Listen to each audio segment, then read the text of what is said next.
RACCOON hyphen hyphen hyphen hyphen FORMERS. What does that spell? Raccoon-Formers, yeah! Raccoon-Formers, the YouTube channel for all of your Transformer needs.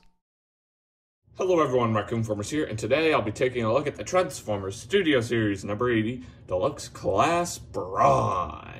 The first out of many OG Transformer characters that made little cameos in the Bumblebee movie. And this is also the start of another Studio Series numerical order 3-parted series. As you all might recall, on Christmas Day last year, I did a 3-parted series where I took a look at 3 Studio Series figures back-to-back in the same day. Studio Series B127, Dino, and Bumblebee movie Starscream. And they were all Studio Series figures that were in numerical order from one another, 70 through 72. So I decided that I'm going to do something like that again. I'll be doing it with Brawn here, I'll be doing it with Studio Series Bumblebee movie Wheeljack, and Studio Series Bumblebee movie Ratchet. And the funny thing is, the 3 numbers for those characters are 80, 81, 82. And the previous 3-parted series consisted of 70, 71, 72. That's not a coincidence. I just chose to do with these 3 figures, but maybe I should do it that way. Maybe when Studio Series gets to 90, maybe I could do a 3-part series with Studio Series 90 through 92, or 100 through 102, etc. I don't know. Let me know in the comment section below what I should do. But first, let's get started by taking a look at Brawn's details. Let's bring him in for a close-up. It looks like he transforms into a Cybertronian drill tank or something, and it looks pretty nice. Decked out in army green and yellow. Nice looking transparent window. You can see his head back here. I wish it was hidden more, but it's alright. The sides are a bit weird because you can see his feet sticking out, but it's cool. It really is. And I really like the looks of his wheels. I like it. It's gray and army green. It's like he has army green rims or something. That's cool. And he rolls pretty decently. I like it. I like it. I like it a lot.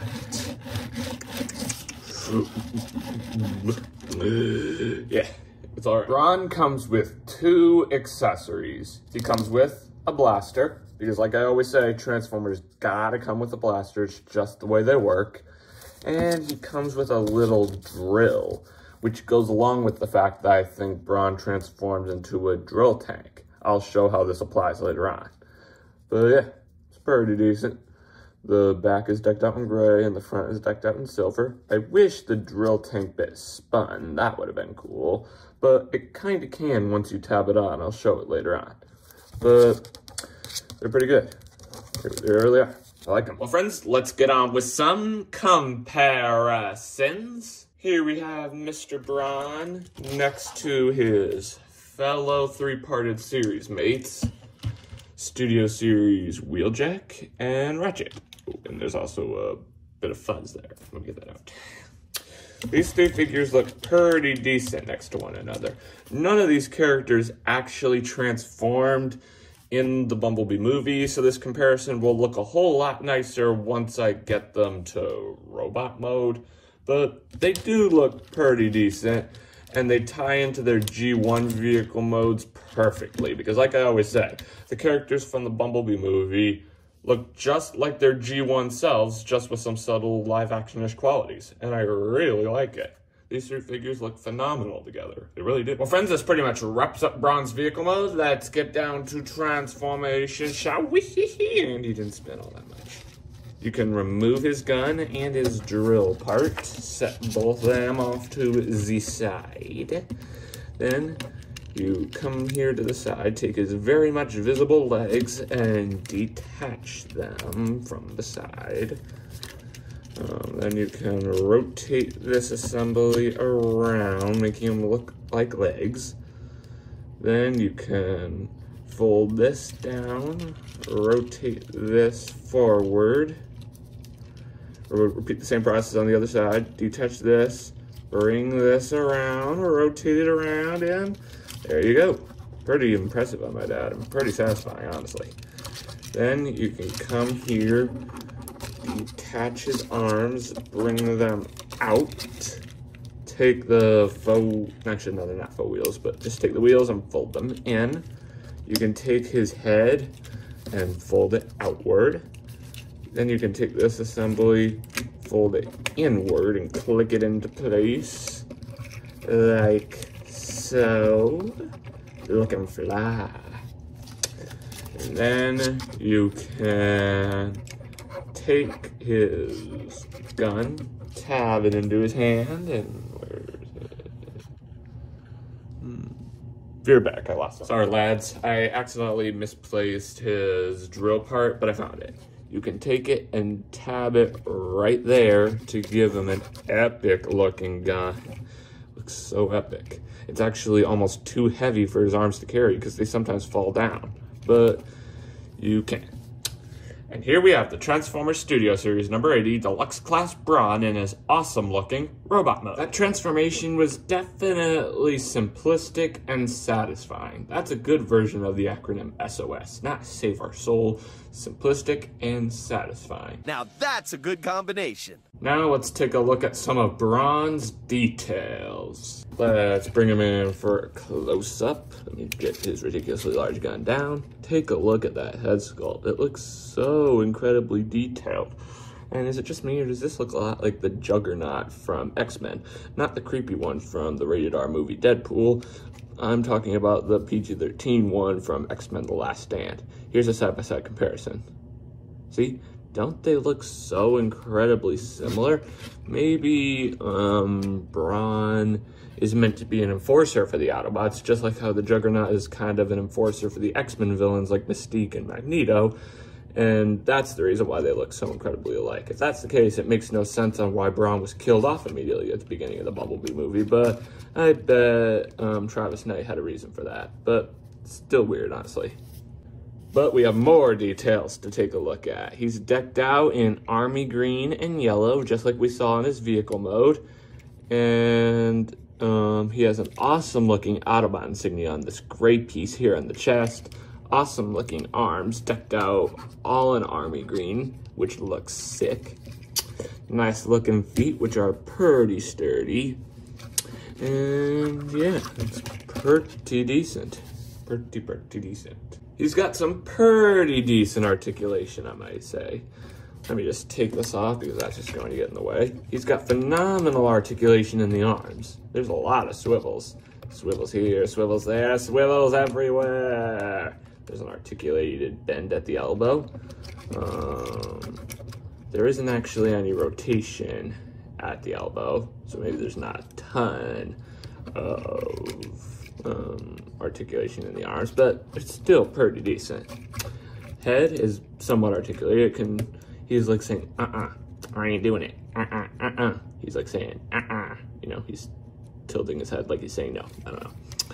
His legs can kick out this much and in this much and back this much and up this much. And there's also a rotation at the knee for transformation, and his feet can also wiggle like that for transformation as well. Yeah, pretty decent articulation. Pretty decent. I like it. Well, friends, let's get on with some comparisons. First, let me go ahead and reapply Braun's weapon. Get him to look all cool with it. Oh, yeah. Now, here is the robot mode comparison of the three figures in this three-parted series. Here he is with Wheeljack. And here he is with my boy Ratchet. Let me just zoom out a little bit. That's better. These three figures look phenomenal together in vehicle mode, but they look way more phenomenal together in robot mode, considering that's how these three characters appeared in the Bumblebee movie. I really like these three figures together. They look incredibly cool. And I've also got one more comparison to show you. It's not a comparison with a figure. It's a side-by-side comparison of Braun next to G1 Braun. Because like I always say, the Bumblebee movie characters look just like their G1 selves, just with subtle live-action-ish qualities. So I'm going to prove it with Braun here. Here is Braun next to his G1 self. As you can see, there is a whole lot of reminiscence here. They look exactly alike, just one is more live-action-ish, and one is more cartoonish. I really like it. They have the same color, they have the same look.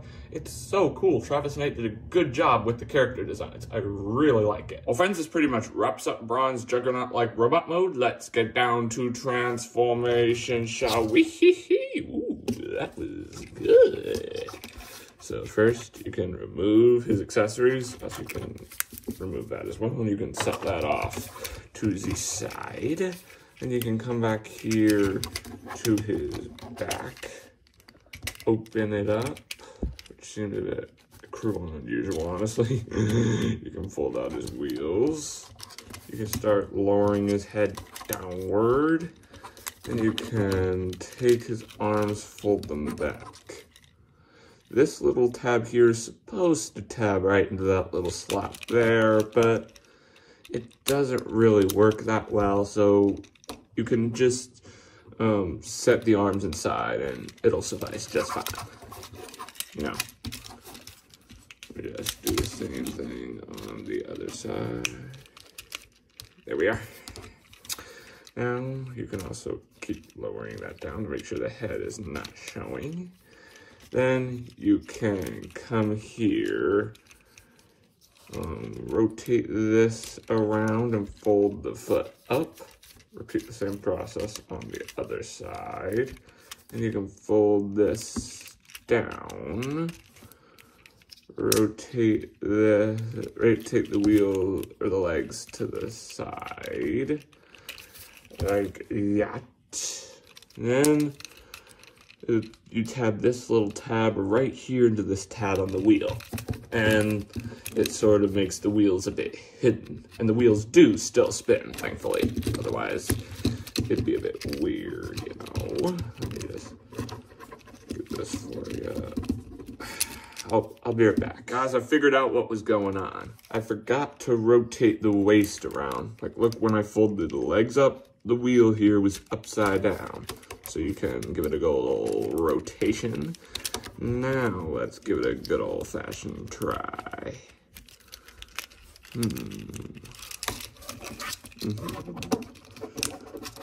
You just tab this in. There we are. I think this is one leg fully tabbed in. And you need to make sure this stays in its position, which it doesn't really like to do so, you know, how pegs work. You know what, I'll be right back. There we are, ladies and gentlemen. Once you're done, you'll have something that looks on the lines of this. And there's also this little tab on the leg that'll tab into a little tab right here. And you'll have something that looks on the lines of this. So for accessory storage, you can take the drill bit and tab it right into this little bit here to give them the full driller look. And then for the gun, you can just take it and tab it right here on his head, which it might cause things to come untabbed like something did, but I'll deal with it later. And here we have the Transformers Studio Series number 80, Deluxe Class Brawn and his awesome looking Cybertronian Digger Ultimate. Some final thoughts on the figure. It's a phenomenal figure. Its vehicle mode is pretty decent. It definitely looks like what Braun's vehicle mode looked like in G1, but its robot mode, that's where it's at. It looks just like how Braun appeared in the Bumblebee movie for the brief moment that he did, and it definitely looks just like how Braun looked like in G1 as well. I just love Travis Knight's design. I really hope there's a sequel to the Bumblebee movie, or maybe we can see Bumblebee team up with all these OG fan favorites. That'd be pretty sweet. Well, friends, this pretty much wraps up this video review. Thanks for tuning in. Remember to click that big red subscribe button and hit that notification bell so you never miss out on a future video. Later today, I'll be publishing part 2 of this 3-parted series, where I'll take a look, where I'll take a look at Studio Series Wheeljack. Doesn't this guy look sweet? Make sure to keep that subscribe button gray and ring that bell so you do not miss a review on this guy. He will appreciate it. Thank you. Yeah. But yeah, you go prepare yourself real quick. Let's bring back in the Bronster. Just get that gun back on. There you are. There you are. There you are. There. Anyway, that's all I have to say. As always, I'm Raccoon-Formers, and I'll catch you next time. Peace.